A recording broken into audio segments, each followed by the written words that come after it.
Hi everyone joining us today. Thanks for tuning in to How FoodTech Ensures Our Food Security Beyond COVID-19, presented by SGInnovate and General Assembly in support of Deep Tech for Good.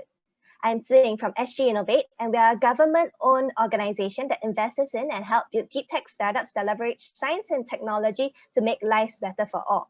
A big part of our work is to build a global community of leaders and doers who are driving deep tech innovations such as AI, cybersecurity, medtech, quantum tech in our economy and society. Today, we are very excited to learn how food tech will change the way we eat for the better through embracing alternative proteins. We will first start with a presentation by Dr. Jun Chen, a specialist team lead from the National Center for Food Science, who will be sharing on Singapore Food Agency's regulation for alternative proteins. This will be followed by a panel discussion moderated by Dr. Dala Algawas, where we'll hear more from Hon Moon from Turtle Tree, Dr. Ling of Shok Meats, and Surab of Eat Just Asia on their insights into the agri-food industry. We would like this to be an interactive session, so if you have any questions, do post them in the Q&A box at the bottom of your screen, and do use the chat box function to connect with our wider community. Now, let me just hand over the time to Hong Vu of General Assembly to share more about GA. Hong Vu, please.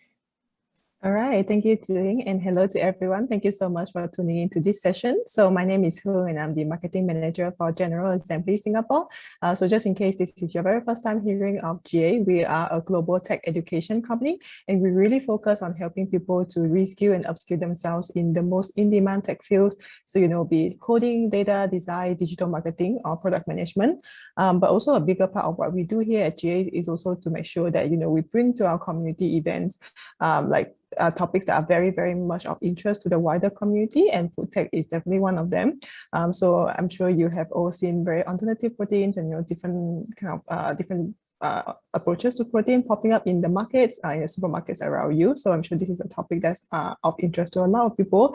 So we are very excited to be able to work with SGInnovate on this event and bring you such an amazing panel of speakers today who will share with you, what's happening for this industry and what's next.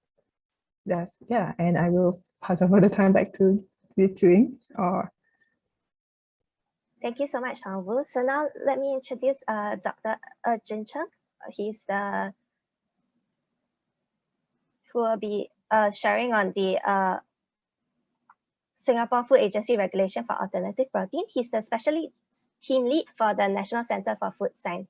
So Dr. Would you like to bring up your slides?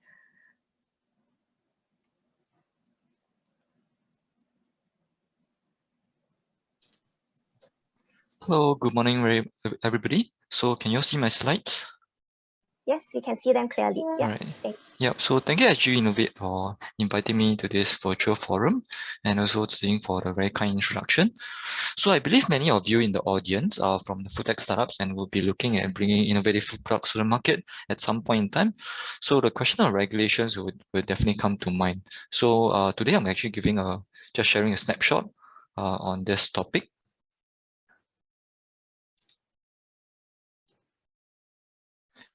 Right, I'm not sure if so I believe most of the audience here are from Singapore, but just a very quick introduction of SFA, just for the benefit of some of these participants who are not from Singapore. So we are actually a very relatively young agency. We just crossed our second anniversary for about 4 months ago, and really the formation of the Singapore Food Agency is to sharpen the focus on food security and safety. Right, the agency was formed combining most of the food-related resources and capabilities into a single agency so that we have oversight from farm to fork. So we are now a statutory board under also the renamed Ministry of Sustainability and the Environment, together with our sister agencies, the Water Agency PUB and the National Environment Agency. All right, so to ensure that Singapore has a supply of safe food, the Singapore Food Agency has developed the Singapore Food Story, which comprises of 3 stories termed the 3 food baskets. Our first food basket is to diversify import sources, and with many competing users of land in Singapore, we do rely heavily on food imports, and we must certainly diversify our sources to ensure that our food supply is resilient to global food supply fluctuations. right? So you can see the ongoing COVID-19 pandemic further demonstrates that how vulnerable our global food supply chain is to any form of disruptions and the need to be prepared for it. So the second food basket is to grow locally. We want to build local capabilities to produce more food for Singapore in times of need. Right, I will elaborate more on our 30 by 30 goal in the next slide, but the idea is that given our land scarce situation, we envision a lot of science and tech to drive productivity along this strategy. So the third food basket is growing food overseas. We are supporting homegrown companies to make headway overseas, where they're able to actually overcome manpower and land constraints. So therefore bringing down the cost and reducing the price of food exported back to Singapore. So in 2019, as we formed the Singapore Food Agency, we also announced our ambitious goal to produce 30% of our nutritional needs locally by 2030. So this so-called 30 by 30 goal is to be met within our land constraints, where currently less than 1% of the land is designated only for agricultural use. So it's very challenging. So apart from providing a buffer on food supply, so local production can also mitigate the impact of climate change and resource constraints. So I emphasize again, we are talking about nutritional needs over here. So we have used the Singapore Health Promotion Board's Healthy Plate to help communicate this goal, which we find it easier for the public to understand. So for those of you who are also from the industry, you'll also be able to appreciate the flexibility of this approach. Because for example, various forms of protein production will also contribute to the protein group. Yep. So to achieve the 30 by 30 goal, technology will be the key enabler. We have developed a comprehensive research and development program, and the Singapore government is committed to implement this by having allocated $144 million. This research and development program covers three broad themes. So the first theme is the sustainable and urban food production, where we hope to increase productivity and lower the resources needed through advances in genetics, nutrition, and disease and health management. So the second theme is advanced biotech-based protein production to develop novel biotech-based food production methods. So this actually includes research in alternative proteins, which is the title of my talk today, right? So and all of this will be predicated on food safety, and hence we have this third theme on food safety, science and innovation, looking into research that can address emerging challenges in food safety, in support of the first two themes that I mentioned. Right, so collectively, this will actually help us achieve Singapore's 30 by 30 goal through increasing food productivity, developing technologies for alternative protein production, while also not forgetting to enhance food safety capabilities within Singapore's ecosystem in response to these emerging challenges. Okay, so I mentioned alternative proteins. So how we define alternative proteins in SFA is that these are proteins coming from anything other than traditional livestock. So the ones that the public would be more familiar with would certainly be things like plant-based proteins, which a lot of it are the usual mock meat that our vegetarian friends consume. So microprotein. So the most well-known example is it's probably the corn brand products, right? And then algae protein. So this is actually quite commonly derived from things like spirulina, which is consumed as a health product. So the newer entries into the Singapore market for this category are probably insect proteins, although insect is actually not new in some countries like Thailand. And finally also cultured meat, which can go by many names like cell-based meat, cultivated meat, etc., right, depending on which part of the world you live in. Right, so amongst these alternative proteins, right, SFA does distinguish them on whether they are novel foods. So SFA's approach to novel foods is based on whether these foods have a history of use for human consumption. And for this, the period we take it to be 20 years. And in addition, we have also included foods that are chemically identical to naturally occurring substances, but also produced through advances in technology. So by applying this thinking to alternative proteins, we find that some alternative proteins are not considered novel foods. So such as proteins derived from plants that have been used for culinary purposes for a very long time. So for example, Singapore Food Agency has previously considered mung bean-based egg product by Eat Just, and that did not require a safety assessment for the product. But some categories of alternative proteins are certainly regarded as novel foods, like things like cultured meat and foods derived from acellular agriculture would fall into this group. So the most notable example would be the cultured chicken cells, again by Eat Just, the SFA has assessed and allowed to use.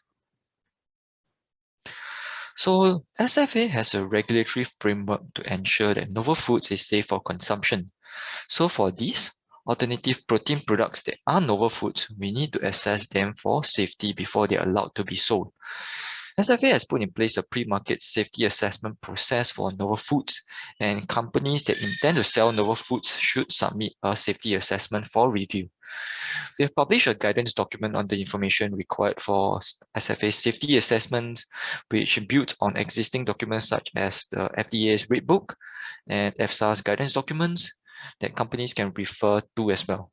Right, so this guidance document, we recently updated it just last year. Right, it's in this second version for now. And we know that companies are often doing very different things. So this guidance document is not meant to be prescriptive. And we are really encouraging companies to consult SFA early, even when they are still at the early stage of their product development. But this helps us to build trust and understanding and to facilitate regulatory processes when the company is ready to submit the safety assessment dossier for review. Right, you can actually access the guidance document through this QR code over here. So for the rest of the alternative protein products that are not novel foods, they are still subjected to the requirements under the Singapore food regulations to ensure food safety. So food imported or produced or manufactured for sale in Singapore must definitely comply with the chemical, microbiological, and labeling requirements specified under the Singapore food regulations. So in just briefly, the Singapore food regulations will cover chemical requirements such as permitted food additives, maximum allowable levels of contaminants, certain microbiological requirements and standards for ready-to-eat food, as well as labeling requirements and the use of claims in food products. So in the interest of time, I will not go into the details. It's going to be a very, very long lecture. And also all these details are in the statutes. But I'll just bring your attention to the labeling requirements for alternative proteins.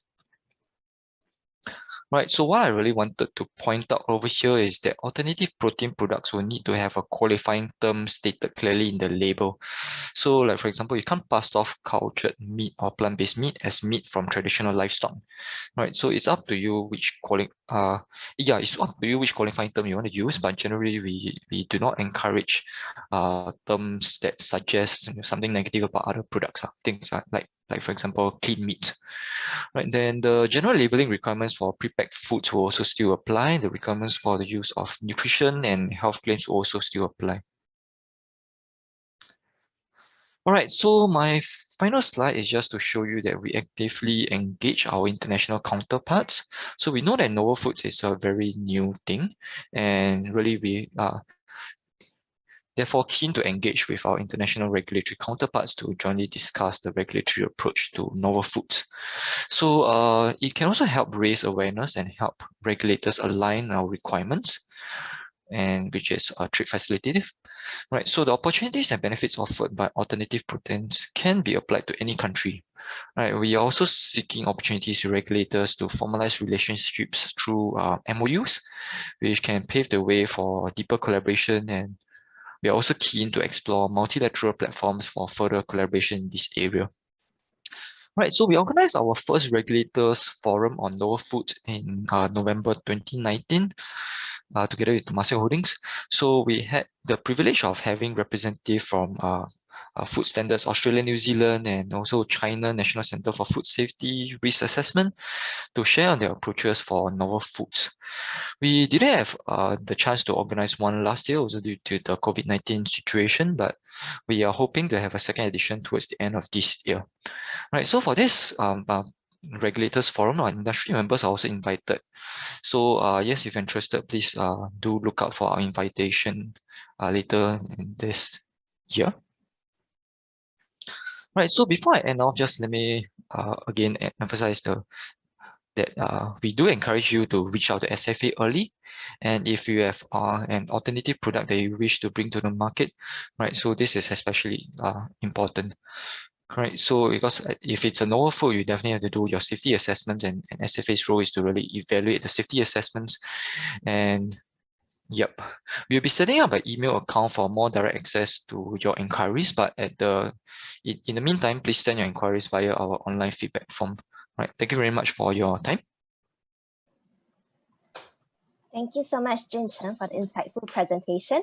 It's great that there are a lot of regulations in place for the safety of those in Singapore in regards to alternative proteins. Do reach out to SFA in the email below, in the link on the screen, if you want to know more. This helps. Yeah, thank you for the presentation. This helps us set the stage for the panel discussion next. I'd like to invite our panelists for the panel discussion to come on. Hon Moon It, Executive Vice President of Turtle Tree, Dr. Ling Kai, CTO and co-founder of Show Meats, Surat Bajak, CEO of Eat Just Asia, and our moderator, Dr. Dala Agawas, Program Director of Big Idea Ventures. Dala, please. Thank you, Tsing, and thank you, everyone. It's a pleasure to be here today.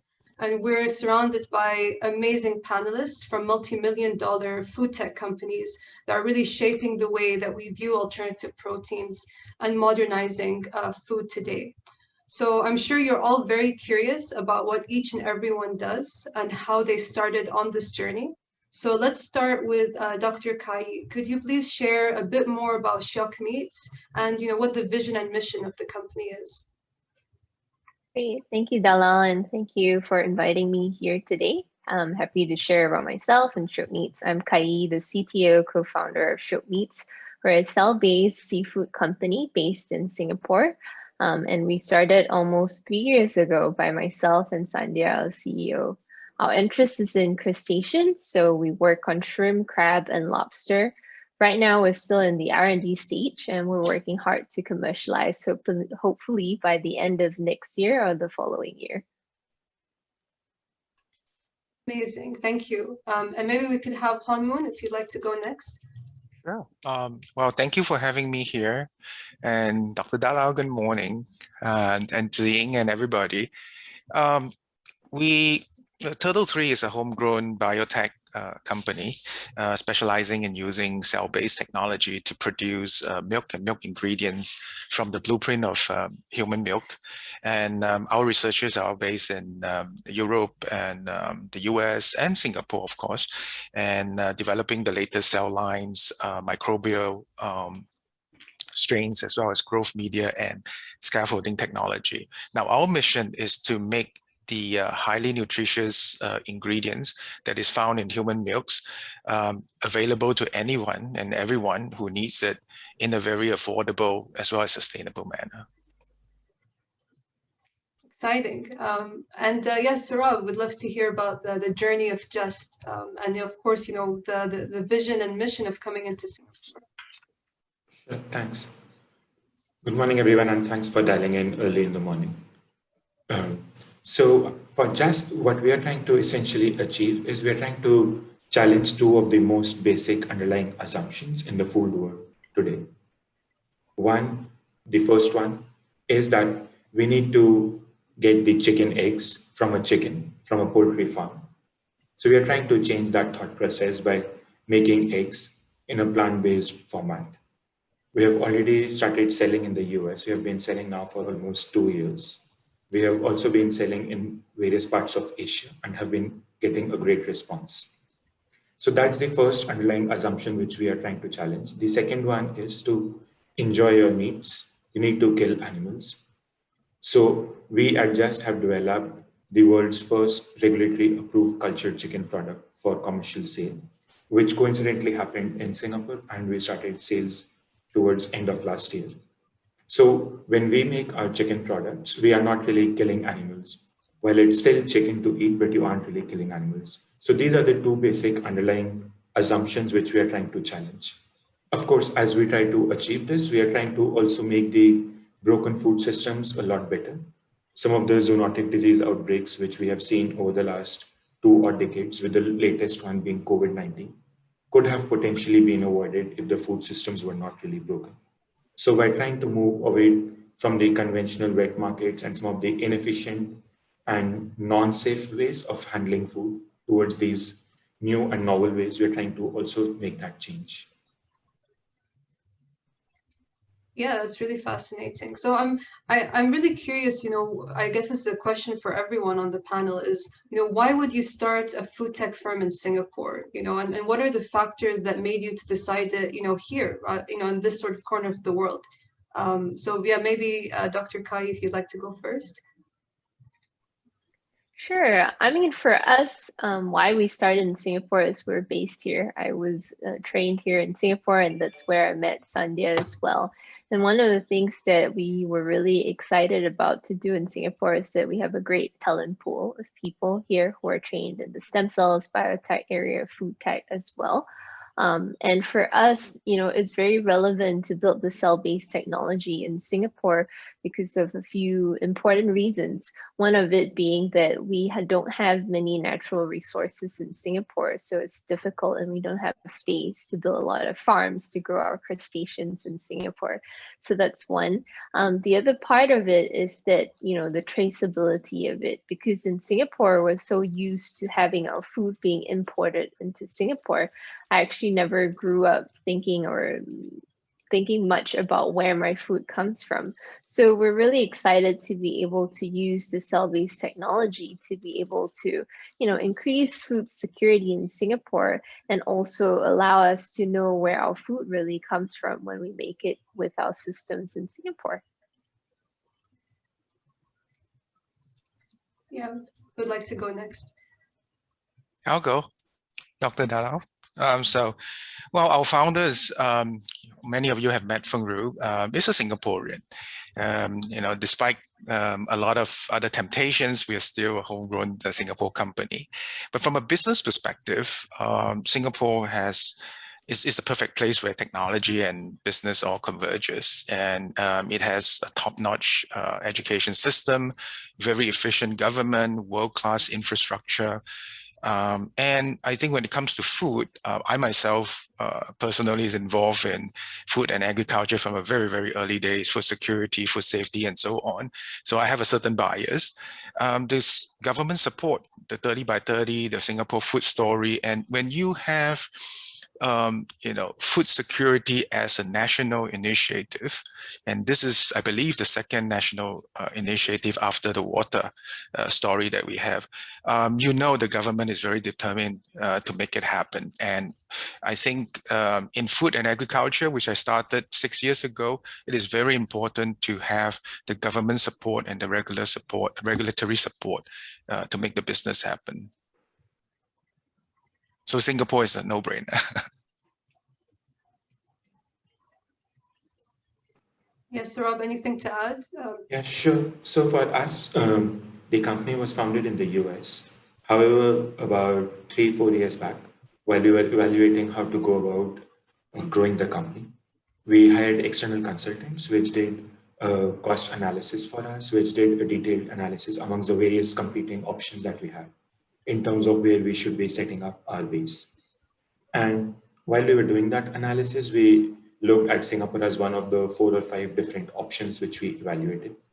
It seemed that on most of the metrics which we had selected, Singapore was either the best alternative or maybe the second best. And hence we decided that it makes more sense to be in Singapore. Some of these metrics were respect for IP. We felt that some of the other options which we were looking at could have been potentially slightly lower cost options vis-a-vis Singapore, where cost of doing business might be slightly higher. However, there's significantly more respect for IP, 1.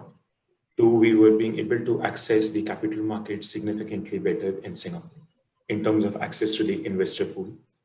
Also, it was easier to tap into the talent network in Singapore. On top of that, we feel that if you have a manufacturing base in Singapore, it's perceived positively across Asia and even globally, vis-a-vis some of the other countries. So let's say if I have to give food to my sun, and the label on it reads made in Singapore, I would have a positive predisposition vis-a-vis some other geography, especially if I have to give that food to my kids or to the younger ones, to the old elderly within the family. So given each of those hard considerations as well as the softer considerations, we felt that Singapore perhaps stands out and made an easy decision for us. Of course, on top of that, we were getting a lot of support from the various governmental agencies, which Honmun referred to, which made our decision easier. Yeah, if I may kind of add on to what Saurabh says, is that, as an investor on the site, looking, Saurabh and Eat Just Asia is very very humble. They forgot to mention that the first cell-based meat is approved in Singapore last December, and a lot of effort. And I'm pretty sure the whole Eat Just group, as well as the shareholders for Terra Group, has worked very hard in making that happen. So that was a big win for anybody. Yeah, absolutely. And I guess on that note, Saurabh, what was how was the public reception for sort of the debut of cell-based, meat? And, do you see any shifts as well with, in terms of like food tech innovations and, sort of the general perception of cellular agriculture? Sure. So I think it has been a phenomenal reception. Generally, people in Singapore are willing to try new products. They are more open to newer concepts. Also, we see a lot of the younger sections of the society, the younger population, the SEC, ABC, socioeconomic class ABC, each of those different sections of the society wanting to try these new novel foods. There are people who, for religious reasons, had not really consumed meats. And they come and thank us saying that, hey, this is for the first time in my 40 years, 50 years of my life that I'm eating meat. Some Buddhists, some Hindus. So each of those feedback when we receive make us feel special. It makes us feel that we are doing some of the right things. We are at an inflection point of how food has been consumed over the years, something similar to what was seen in the mobile phone industry, how it was initially super expensive and then suddenly when technology caught up, today each of us has a mobile phone. Very few would be using a landline. So we feel that with this increasing acceptance, we are coming to a point wherein this inflection will happen very soon. Yeah, no, it's really exciting. And I think, again, as Honmun iterated, it's really paving the way for new companies to also get into the market and, of course, shaping the food industry. So a question to Honmun, I'm very curious, how has the food industry reacted to some of these novel alternative proteins? Are they embracing it? Do you see any backlash? Just curious to hear your thoughts. Yeah, well, again, as an investor, we follow where the money is, right? Most recently, I read, I think I was listening to a podcast. Jim Allen, kind of the godfather in that area, said that there were about $3.1 billion invested in cellular agriculture alone just last year. That's 3 times of what it was the year before. And his company was probably the world's largest fund that invests in this area. 1/3 of it goes to that area. So when you have money putting in this, you will see a lot of innovators going to that area to solve all sorts of problems that they have out there. Now, thanks to Eat Just launching and getting the cell-based chicken approved, a survey that was conducted by both of you actually shows that as much as 70% in the US market, as well as in Singapore, probably as much as 78% are pretty open to trying that. And when it comes to food, it's not like any other product. It's very personal because Asia has a long history in food culture and very entrenched in agricultural practices. So people are very cautious. And when it comes to food, you really got to taste it. When you taste it and realize, wow, I didn't realize this is chicken, and I didn't realize this is actually meat made in a non-traditional way, and it's clean, don't have the animal cruelty in it, and environmentally friendly. Yeah, why not?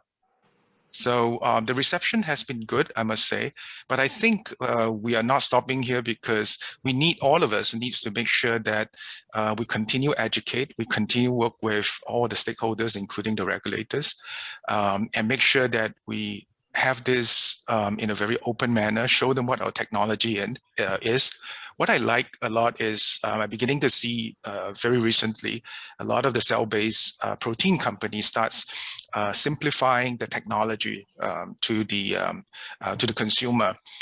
In fact, one of the things I like a lot is like, hey, we go to a microbrewery, our favorite pub, to drink nice cold beer. We love that beer, and we love sitting next to big tanks and seeing the beer coming out. Cellular agriculture or cell-based protein is exactly the same. You see big bioreactors. Instead of beer coming out from that, actually proteins come out from that, and then you start making meat or milk and so on. So I thought that is a good start, and I think that will help positively in consumer acceptance. Yeah, and on that note, I think, yeah, Dr. Kai, it would be really interesting, I guess, to know a bit more about the key takeaways from that research. And I know that you actively actually do a lot of consumer outreach, educate the masses about cellular agriculture, as well as seafood practices. So yeah, would you like to elaborate a bit more? Sure. As Hongmoon mentioned, we did a survey last year specifically for Singapore to understand the local interest in cell-based seafood. And we were really excited that the results were quite similar or even better than some of the other Asia surveys that were done. So we found that in Singapore, 78% of Singaporeans were willing to try cell-based seafood. And interestingly, I think most of their concerns was more of the environment side of things, whereas I personally would have thought it would have come from more of the health side of things. So that was something interesting to us. And similar to what Sarab has seen for Eat Just in their actual commercialization, most of the interests that were positive comes from the younger age group. Yeah. And I'm just curious, Dr. Kai, like, based on the discussion that we've been having so far about the food industry, is it crucial for you to collaborate, with traditional, food players, or do you have to go at it solo? I think for us, we've always been interested to collaborate with other like-minded companies, be it other startups, be it other food companies. I think that's something we've always been keen about, because this is such a young technology. It is quite a lot to do as an individual company, and we don't have the expertise in a lot of the other areas. I mean, some of the reasons why I think it'll be positive and we see a lot more of these announcements this past year of collaborations with food companies is that then you can tap into relationships of ingredient sourcing, how do you distribute your products, and establish customer pipelines. Those are very important things to do. So I think we are always on the lookout, and both on the research side and on the commercialization side for valued partners to work with. And I think that's something we do see and we'll be seeing more of in the coming years to come. I resonate with Dr. Kai 100%. If you look at specifically in cellular agriculture technology, plenty of startups, no lack of them. Everybody wants to go asset light. So when you finally have that technology, that strain, that scaffolding and all this, so who is going to help you do the scaling up to push the price down to affordability? Right now, to be very honest, there are very few. We have to approach farmer grades bioreactor CDMO to help us do that. And if you dig deeper, the world's capacity in this area will use up in about 12 to 18 months max. And we will have a big challenge when it comes to having good food grade CDMO to start producing cell-based protein. But like every challenges, there's an opportunity for investors to look at this area. So that's an area a lot of investors are putting in money to prepare for this scaling up, because there is a lot of forecasts. I think the last 6 months, at least 3 different reports from AT Kearney, BCG, as well as RethinkX, forecasting that by the end of this decade, that alternative protein will reach price parity, meaning it will be the same price as the meat that we get from industrial farm or even lower. But for that to happen, a lot of things you need to be in place, including good, reliable CDMO. So partnership is super important. And then the last thing is, like, we are selling to the consumer, to the market. We honestly, not many of us startups have the experience in terms of food distributions and manufacturing. So that area, I think partnership is very important. Yeah. Yeah. So Rob, do you have anything to add as well in terms of Eat Just partnerships in the region? Sure. So what I think, again, kind of broadly agree with what Kai and Hanmun have been saying. So I think we feel that it's essential for us to partner up with some of the other larger companies. We've been doing those kind of partnerships. We have entered into partnerships in various parts of Asia, as well as in US and Canada, with companies that would be helping us in terms of bottling or packaging of our egg product, and also in distribution. So we feel that while our core strength is to perhaps focus on the research and the production, we could always partner up with companies that would be helpful in helping us move faster and move more efficiently. Yeah, absolutely. And I'm just curious, I think based on what Han-Moon said about, the investment, let's say, trends, or what investors are looking for. So, from I guess your collective experiences, this is a question for all of our panelists. What are the next sort of, food trends that you think are going to emerge and shape the industry within the next, 5 to 10 years? So maybe, Dr. Kai, if you'd like to go first. I think right now what I see, I have to preface, I'm not a business person, I'm a scientist, so I only know so much about the business side. From what I've seen so far, I think the alternative proteins are really a very hot area that everybody is very excited to be part of, be it plant-based, be it cell-based, acellular proteins. All of this have been really popular and coming up. And we see a lot of very exciting startups in this area. And I think the supportive technologies to help scale up, be it making the media, making the vessels to grow our cells, those are partners or startups that are also really needed and growing in this area as well. Yeah. So you would say more of the, let's say, the ancillary and auxiliary services for this emerging technology, like biomaterials, equipment. Yes. That's great. Yes, Sarab, what do you think? I think with a significant chunk of the global population, close to about 60% being in Asia, clearly there's a massive demand of food in Asia, and there is a shortfall of availability of food. Hence, Asia is a net importer. Now, each of these alternative protein companies or other new age food companies, not necessarily protein alone, are being able to meet this inherent macro trend. And hence, there would clearly be a focus for investing into this space. Also, if one looks at this space, what's happening, especially in Asia, is that with increasing wealth or increasing income, there's increasing propensity to consume more protein. We have all studied in economics that as the wealth increases, people tend to consume more meats.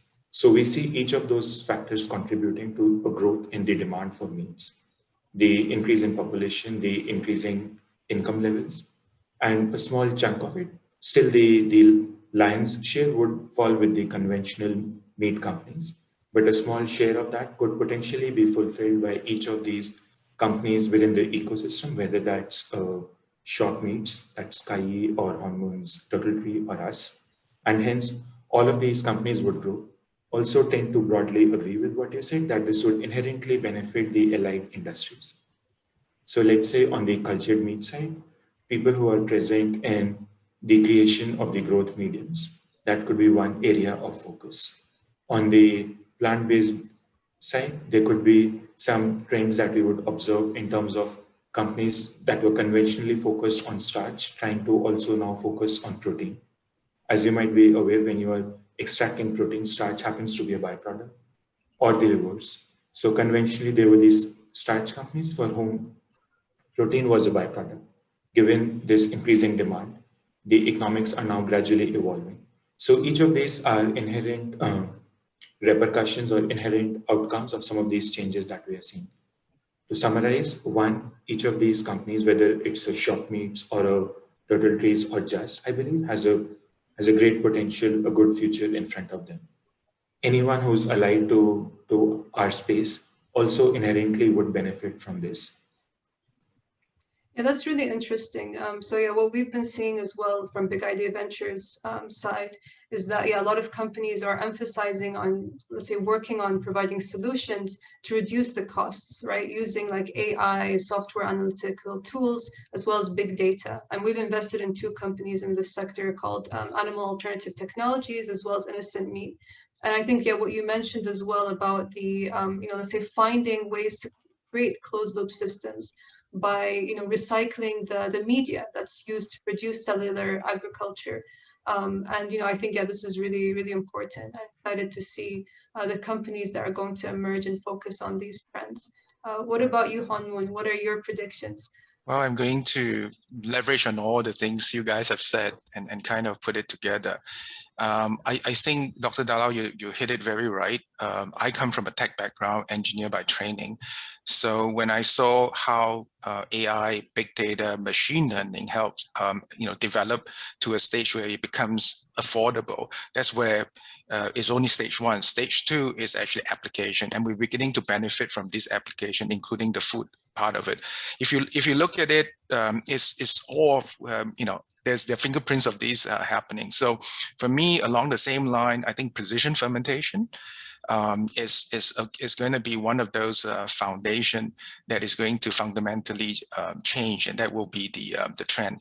Now, at a micro level, looking at Turtle Tree, for example, we are going to be able to produce human ingredients or the nutritious ingredients in human milk from the blueprint of human milk itself, and then apply them to all the foods that we eat, which goes back to a market called what I would say called precision nutrition, meaning right now, for example, we all know that human breast milk is best for babies, but one sector that we could start is mothers may not be able to provide those goodness and nutritious milk for the babies.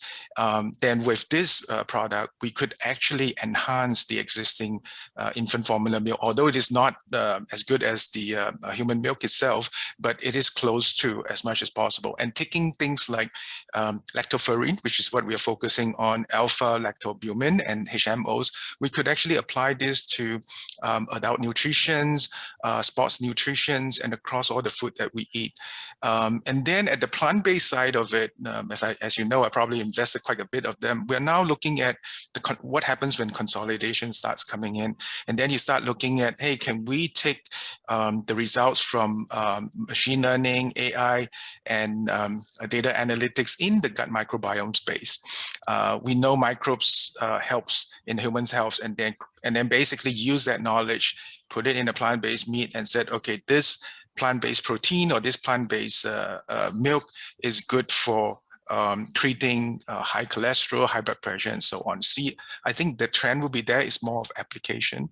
And on a bigger trend, I'm a firm believer that in end of this decade, maybe 15 years, not 10 years, it will reach price parity, and more than half of the protein that we eat will be from plant-based and alternative and cell-based meat. Amazing. All right, so we have a lot of great questions. Thank you, attendees, for sending them over. So yeah, these questions are not addressed to any particular panelists. So feel free to unmute if you'd like to answer it. So the first question is from Grace. So Grace is asking, given that manufacturing costs are higher and limited production space in Singapore, what are some of the challenges in the manufacturing process for alternative proteins currently to be able to achieve scale and be cost effective in the market?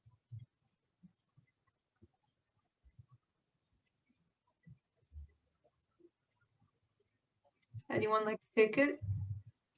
I think I can give it a shot to start. I think with most of the cell-based companies, we really do have to build our own infrastructure. So that's very expensive. And as Hong Moon mentioned, a lot of these are pharmaceutical grade, and we have to tap into what is currently in high demand for vaccination production. So it takes a very long timeline to get and cost to be able to build our own space. I think how to make it cost effective will come with scales of economy as we continue to scale and be able to produce in larger and larger volumes. The ingredients we get and the amount we produce will become more and more affordable. And I think that will happen probably in the next decade or so. And I think, you know, Singapore is expensive, but thankfully with a lot of our production, we're not as labor intensive. A lot of this can be automated.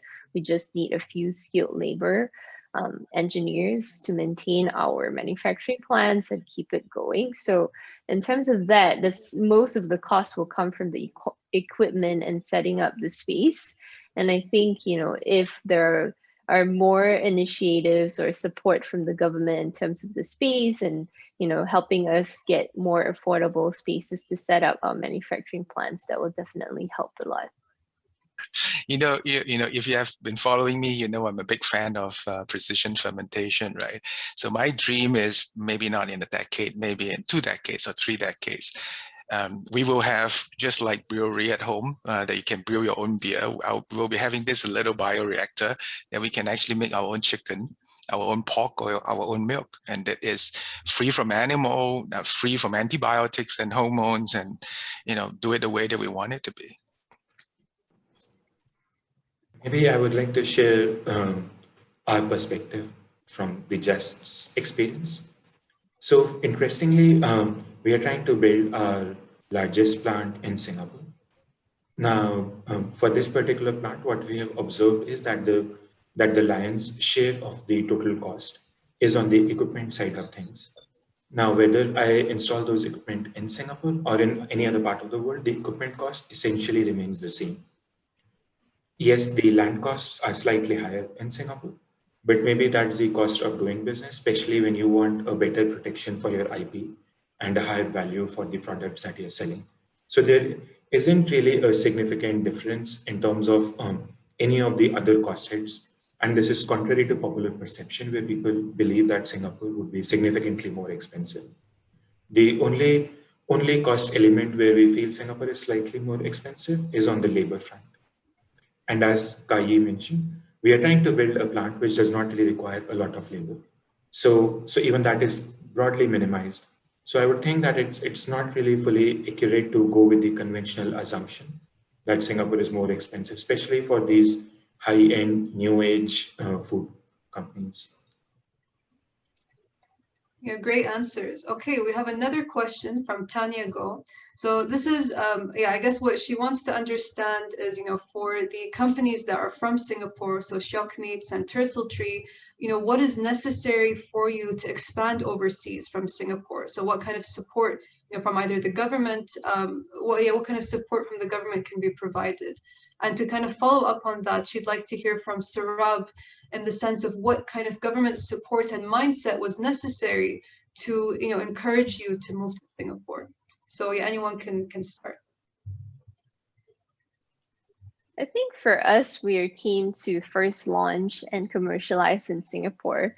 There's actually not much, I mean, we can move to overseas at any point of time, but because we have grown here and we have a good group and facility set up here, that's our main interest. Moving overseas, we've actually received a lot of help from Enterprise Singapore to look at partners, potential, you know, places to expand into. I think Enterprise Singapore has colleagues or groups stationed in various countries that can help us expand into the different countries of interest. So that's very helpful. And yeah, I think that's probably, for us, we are planning to first launch in Singapore. And once we have the system set up and we have the approvals done in Singapore, then we'll look in other APAC regions to expand into. So I'll go next. I must say the Singapore government, especially the agencies, ESG, EDB, SFA, A-Star, they have done tremendous good work in supporting the community, including us, and we benefit from that. In fact, when we announced just a few months ago that we're setting up our international R&D center in the US, it wouldn't be possible if not because of the good work they have done and made Turtle-3 known in the international community as well as in this space. So continue to do that good work. And of course, I think SFA being very forward-looking, the first in the world to approve cell-based protein, we would work very closely with them to hopefully get the approval for our cell-based milk ingredients as well before we launch it overseas. So these are the areas. Sure. Maybe I go last on Tanya's question. So as far as Just is concerned, like I was mentioning earlier, we did a very comprehensive analysis by hiring 2 external consultants, which helped us think through the costs, and it was a pure economic decision from our perspective of selecting Singapore, again, vis-a-vis any other geography that we had considered. Of course, the strategic geographical location makes it easier because we use mung beans as a raw ingredient, and a significant chunk of mung beans are grown in Southeast Asia, where it is a native crop. So that made it slightly easier. In terms of other things or the kind of government support, I think the government has been backing us all through. In particular, EDB has been exceptionally helpful for Eat Just. It sometimes becomes slightly difficult as an external company to figure out which agency to speak with. There are just so many agencies. Thankfully for us, EDB was the nodal point of contact, which would do all the work for us, whether it was with an SFA or a JTC, or maybe not SFA, but maybe with a JTC or A-Star or whichever agency or any. For each of those agencies, we could centrally get everything done with by speaking with the EDB folks. So I think EDB has played a phenomenal role in making this an easy decision for us. The decision for us was made about 2 years back. Between then and now, things that had been communicated by EDB, they have under-promised, over-delivered. They have gone way beyond what was communicated. So a lot of effort and a lot of credit for whatever we are doing should in fact be translated or should be given to EDB team, I would say. Yeah, I like to add on to that as well. As somebody who has lived overseas for many, many years and looking at how difficult it is just to get certain things done, I think the biggest problem in Singapore is there's so much support, so many different grants and schemes. You really don't know which one to go. You got an avalanche of this thing. So that's a good problem that you have, if you may call it a problem. Yeah. Yeah, absolutely. It's a great privilege to be a food tech startup here in Singapore. Okay, our next question is from Andrew Powell.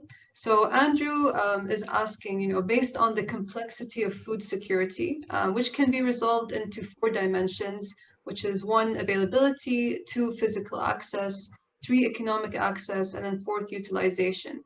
So he'd like to understand from each of the panelists, which dimensions are you currently addressing with your technology to enhance food security? Each of those 4, maybe I go first. So I would say each of those 4 that he has highlighted are being directly or indirectly being addressed.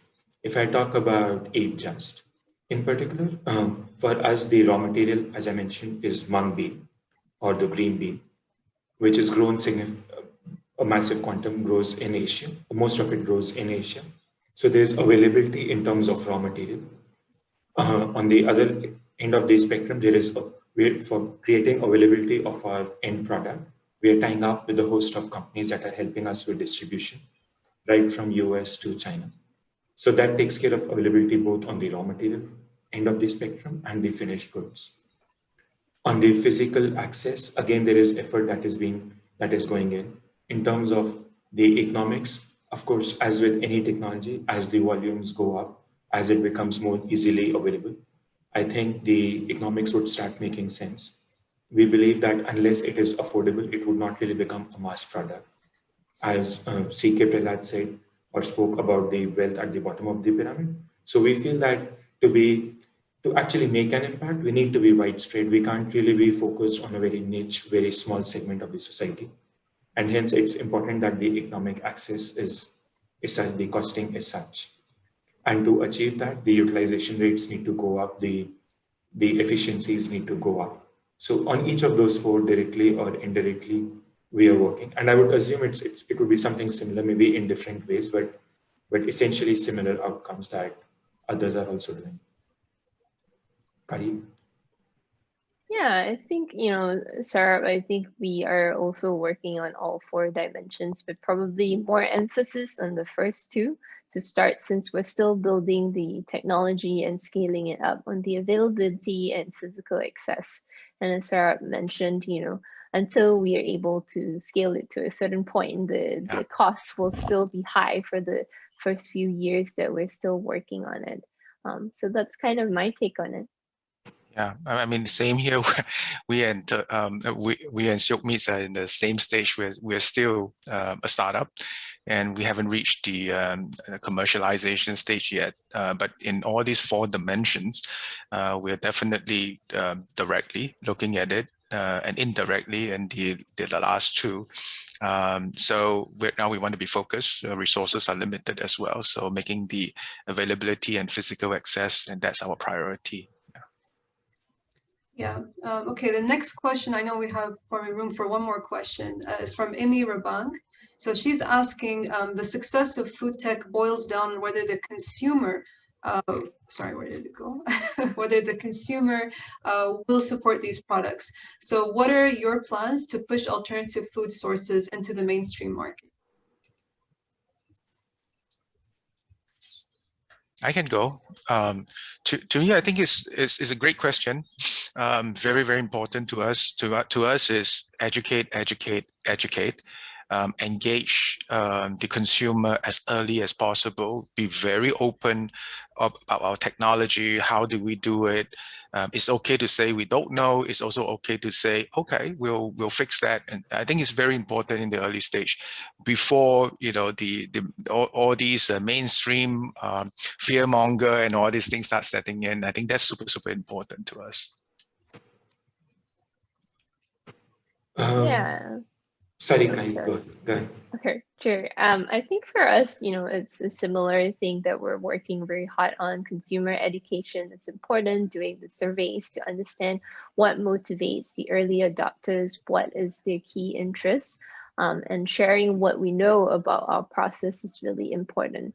And I think the other part that is also important is to kind of tailor our products for each of the markets we're looking at.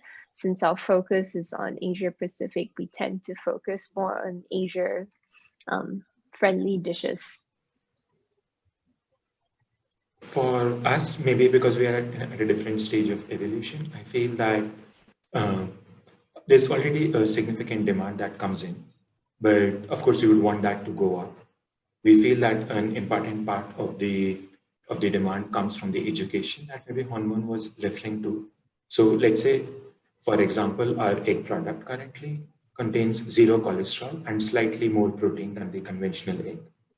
So when people come to know of some of these nutritional benefits, it makes them want to try. As costs come down, people want to try. Because there's greater availability, which was one of the earlier questions around the 4 dimensions. People want to try.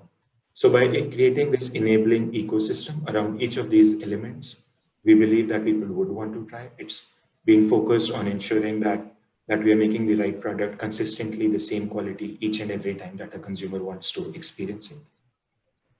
So that's the core of it. Of course, there are a lot of enabling factors that are at play over here. So let's say if a celebrity consumes the product, or if somebody puts a tweet, somebody puts an Insta post, each of those things help create awareness.